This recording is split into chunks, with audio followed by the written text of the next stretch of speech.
बिस्मिल्लाहिर्रहमानिर्रहीम। खातिन हज़रात, मैं हूँ अख्तर अब्बास और आप सबको मेरा सलाम पहुँचे।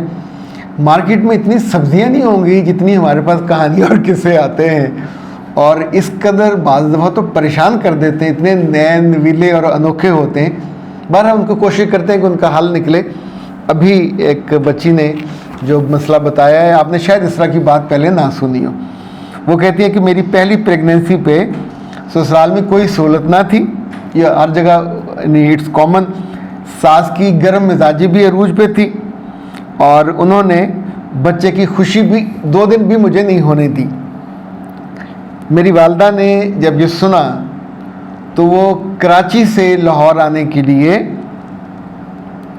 जहाज़ पे बैठी, एयरपोर्ट पे पहुंची और पहुंच के उन्होंने मेरे मियाँ को फ़ोन किया। मेरे मियाँ ने उनको ले जाने इनके लिए एयरपोर्ट जाने के लिए अपनी वालदा को बताया कि इसकी वालदा आई हैं प्रेगनेंसी इसकी निकलवाने के लिए। तो वालदा ने कहा कि उसे कहो जिन कदमों से आई हो उन्हीं कदमों पे वापस चले जाओ। उन कदमों पे तो वापस नहीं जाया जा सकता था, तो जहाज़ से आई थी, तो ये उन्होंने नहीं कहा कि उसी जहाज़ पे वापस चले जाओ। फिर ये खातून रोने लग गई, तो इनके मियाँ को तरस आया। ज़ाहिर प्रेगनेंसी का इब्तिदा था और उनके दिल में डर भी होगा कि कोई मसला ना हो जाए। तो उन्होंने अपनी माँ को कहा अपने दिल नरम होने के बाद, कि वो तो रो रही है और कहती है कि आप तौहीन कर रहे हैं मेरी माँ की, वो आप ही के बच्चे के लिए आई हैं और आप ये बहुत नामुनासिब कर रहे हैं, आप और आपकी वालदा।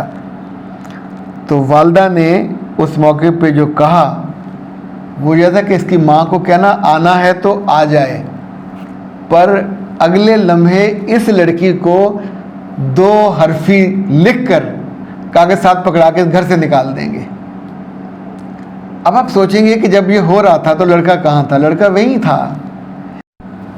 खातिन हज़रात, इस वक्त आप मर्द हैं या औरत, इस चीज़ से कतई नज़र अपने दिल पे हाथ रख के ज़रा सोचें कि क्या ये तर्ज़ अमल किसी सगी माँ का, किसी माँ का, किसी बड़ी उम्र की औरत का, दानी खानी जिसे कहते हैं, क्या ये होना चाहिए? यानी ये करने का सिर्फ एक जवाज़ है। लड़की वो चौ से लेके आए, अब बच्चा आ रहा है तो बच्चा उनके लिए खुशी का बायस नहीं है। हर वो सास, हर वो दादी और जो उस घर में होती हैं फूफियाँ, उन सबको ये ख़तरे की अलामत होती है। माँ के लिए खुशी, बाप के लिए खुशी, लेकिन इन रिश्तों के लिए ये ख़तरे की अलामत होती है कि ये बच्चा आने के बाद इस लड़की की इस घर में पोजीशन पक्की हो जाएगी। ये नहीं सोचते कि आप उस बच्ची को इंटरम जॉब पे तो लेके नहीं आए थे, ये इंटर्नशिप पे नहीं आई हुई, इसको मुस्तकिल इस घर की बेटी और बहू बना के लाए थे, लेकिन आप उसको यहाँ रचने नहीं दे रहे, उसको जमने नहीं देना चाहते। आप उसकी रूट्स को, जड़ों को ज़मीन के अंदर, दिलों के अंदर, रिश्तों के अंदर पैवस्त नहीं होना देना चाहते। ये जो तकलीफ़ है, क्या अपनी बेटी की तकलीफ़ तकलीफ़ है और दूसरी की बेटी की तकलीफ़ तकलीफ़ नहीं है?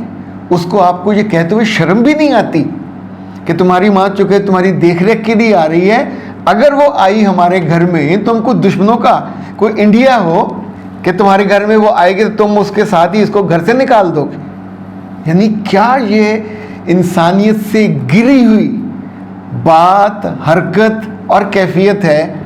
अब हम आते हैं उस बेटे की तरफ, या उस जैसे बेटों की तरफ जो उस वक्त खड़े जो सुन रहे होते हैं और बाद में फ़ोन भी करते हैं उसी माँ को जिसकी बेटी तुम्हारे घर में आई थी राज करने के लिए, तुम्हारे दिल की मलका बन के, इस घर की बेटी बन के तुम उसकी माँ को किस बेशर्मी से फ़ोन करोगे और कहोगे कि क्या उस वक्त आप आंटी भी नहीं कहोगे, माँ भी नहीं कहोगे, क्या कहोगे?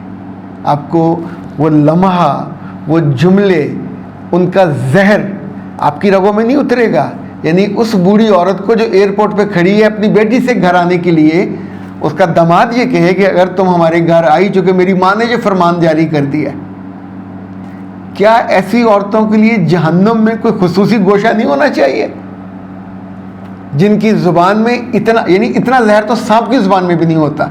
उसने भी सुना कोई वो थैलियाँ बना के रखी होती हैं। तो इन औरतों का जहर ही ख़त्म नहीं होता, एक बहू पे ख़त्म नहीं होता, दूसरी पे नहीं ख़त्म होता, तीसरी पे, यानी 6 बहुएं हों तो भी उनकी थैलियाँ भरी की भरी रहती हैं और उन 6 की 6 को उतनी ही अजियत देंगी, उतनी ही तकलीफ़ देंगी।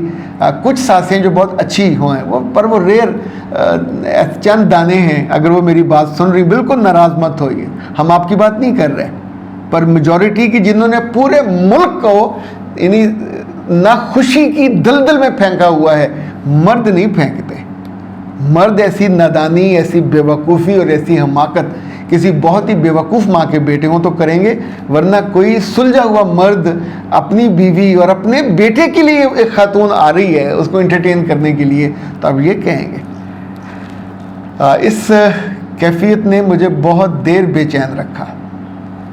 मैं उस बच्ची के दर्द को महसूस कर रहा था कि जिसकी माँ, और उस बच्ची ने फिर अपनी माँ को फ़ोन किया कि अम्मा आना है तो आ जाएं, पर वापसी पे 2 टिकट कटवा के आइएगा, मुझे ये साथ आपके भेज देंगे डिवोर्स देके। और जितने ये बेदीद हैं, जितने ये बदलिहाज हैं, अच्छा याद रखिएगा, ये बेदीदी और बदलिहाजी गैरों में नहीं है, ये अपनों में होती है। आपकी सगी बहन ये कर सकती है, सगी फुफ्फो ये कर सकती है, सगी खाला ये कर सकती है, चूँकि जो अना, तकब्बर, बेवकूफ़ी, हमाकत, आप जितने भी लफ्ज़ जमा करके किसी सास के सांचे में डालें तो वो बनती है, तब जाके उसकी तसल्ली होती है जब वो अपने आप को फील करती है कि मैं अब क्रूअल किस्म की, क्रूड किस्म की एक जालिम औरत हूँ और मेरा बच्चा मेरे इशारों पे चल रहा है।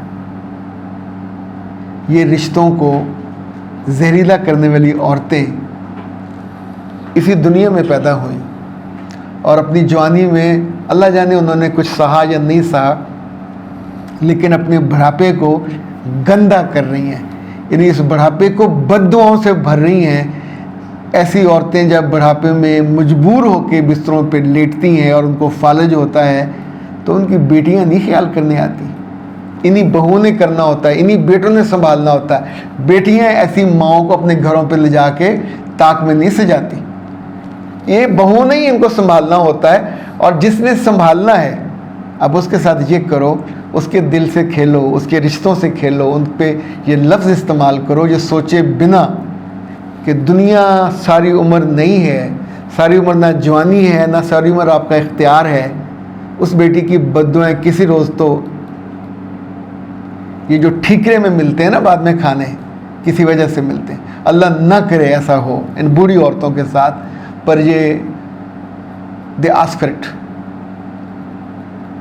वो जो लफ्ज़ है ना, दे डिज़र्व फॉर इट, वो मैं नहीं कहना चाहता, पर इनके बेटों को अल्लाह अक्ल दे, ना अपनी बीवियों के सामने समझाएं, अकेले बैठ के कभी तो अपनी माँ को अक्ल की बात बताएं कि अम्मा ये ना करो, मेरी मोहब्बत, मेरी तुम्हारे से ताल्लुक़ और वो सब अपनी जगह पे, लेकिन जालिम को जुल्म से रोकना इसका भी हुक्म है।